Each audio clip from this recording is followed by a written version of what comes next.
چند دن پہلے مشورہ ہو رہا ہے، صحابہ آپس میں مشورہ کر رہے ہیں کہ حضرت عمر رضی اللہ عنہ بہت زیادہ مشقت کرتے ہیں، تو اب اللہ نے اتنی بڑی حکومت دے دی، ملک فتح ہو گئے، سونے چاندی کے ڈھیر لگ گئے۔ ایران کے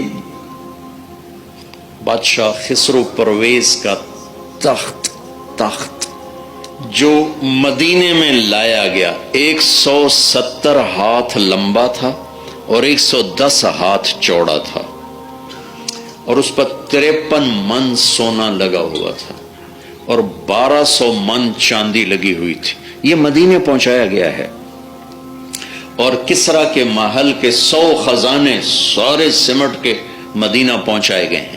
تو صحابہ نے کہا اب عمر کو کوئی نرمی کرنی چاہیے، کوئی نوکر رکھے، کوئی خدمت گار رکھے، کوئی کپڑا اچھا پہنے، کوئی کھانا نرم کھائے۔ تو حضرت علی رضی اللہ عنہ نے فرمایا کہ نہیں مانے گا، کہا نہیں بات کرنی چاہیے۔ کہا اچھا چلو کرو۔ پھر کون بات کرے؟ کہا اللہ کے محبوب کی ازواج مطہرات بیگمات وہ بات کریں گی، ایک حضرت حفصہ جو بیٹی ہیں اور ایک حضرت عائشہ جو بڑی محترم اور مکرم ہیں، یہ دونوں جا کے بات کرتی۔ تو یہ دونوں اجازت لے کر حضرت عمر کے پاس آئیں کہ امیر المومنین ایک گزارش قبول۔ تو انہوں نے وہ ساری کہانی دہرائی کہ اب عمر بھی زیادہ ہو گئی ہے، فتوحات۔ حضرت عائشہ نے کہا امیر المومنین، اللہ کے نبی کے دور میں تو دنیا آئی نہیں تھی، تو وہ تو فاقوں سے چلے گئے۔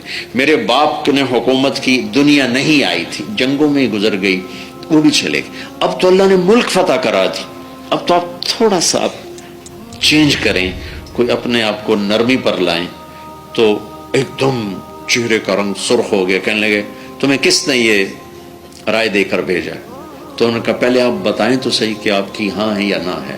کہنے لگے اگر مجھے پتہ چل جائے نا کن لوگوں نے تمہیں بھیجا ہے، میں مار مار کے ان کے چہرے سرخ کر دوں۔ پھر اٹھ، پھر سیدھے ہو کے بیٹھ گئے۔ کہنے لگے حفصہ بیٹی ہے نا، حفصہ بیٹی، حفصہ کچھ باتیں پوچھوں گا۔ کہا جی۔ کہا بتا، میرے نبی نے زندگی بھر کبھی 2 وقت کھانا کھایا؟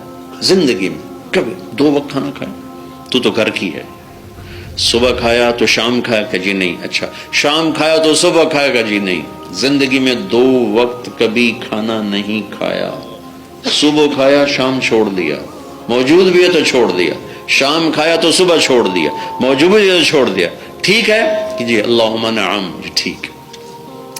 تمہیں یاد ہوگا تو نے ایک دفعہ چھوٹے سے میز پہ کھانا رکھ کے دیا تھا کہ یا رسول اللہ اس پہ کھائیں، تو آپ نے اٹھا کے زمین پہ رکھ کے لیا تھا کہ حفصہ میں تو اللہ کا غلام ہوں، میں غلام بن کے روٹی کھاؤں گا، نوکر بن کے روٹی کھاؤں گا، آقا بن کے نہیں، ٹھیک ہے جی اللہم نعم۔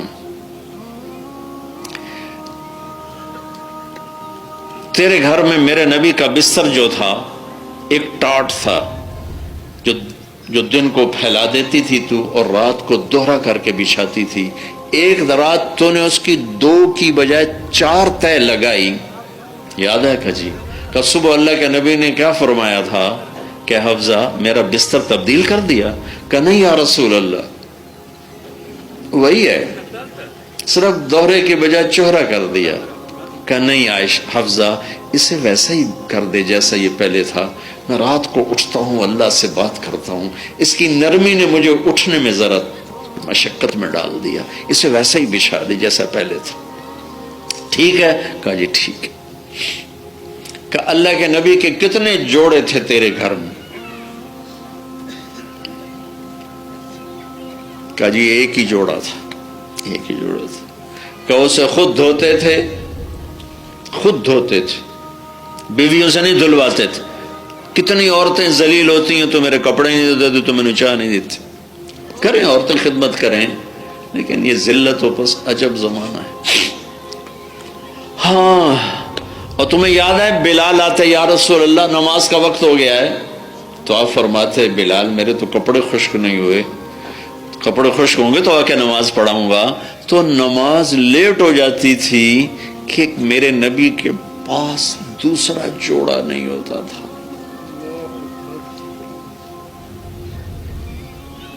مالدار خواتین 300 جوڑے لٹکا کے رکھے ہوتے، 100 جوڑے کھڑے ہوتے،